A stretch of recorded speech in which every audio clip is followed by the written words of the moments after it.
మనం డిజైన్ చేసుకున్న product label అనేది మోకప్ కి ఎలా బ్లెండ్ చేయాలో ఈ వీడియోలో చూద్దాం. ముందుగా అయితే లేబుల్ అనేది మోకప్ పైన కరెక్ట్ గా అయితే అడ్జస్ట్ చేసుకోండి. ఇప్పుడైతే లేబుల్ ని అయితే క్లిప్పింగ్ మాస్క్ అయితే చేసుకోవాలి. క్లిప్పింగ్ మాస్క్ చేసుకున్న లేబుల్ లేయర్ ని లీనియర్ బన్ లో పెట్టుకోవాలి. ఒపాసిటీ వచ్చి మీకు నచ్చినంత అడ్జస్ట్ అయితే చేసుకోండి. లేబుల్ యొక్క లేయర్ ని కంట్రోల్ చేత అయితే కాపీ చేయండి. కాపీ చేసిన లేయర్ యొక్క బ్లెండింగ్ మోడ్ అనేది లీనియర్ డాజ్ లో అయితే పెట్టుకోవాలి. నెక్స్ట్ వచ్చేసి లేయర్ యొక్క బ్లెండింగ్ ఆప్షన్స్ అనేది ఓపెన్ చేసుకోవాలి.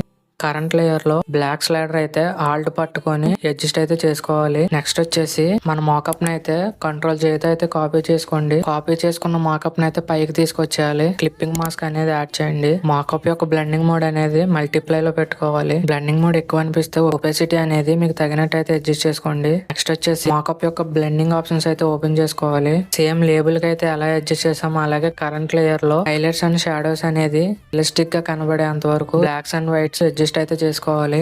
Click on okay. ఈ ట్రిక్ మీకు ఇన్ఫర్మేటివ్ గా అనిపిస్తే మన పేజ్ ని అయితే ఫాలో చేయండి. Thank you.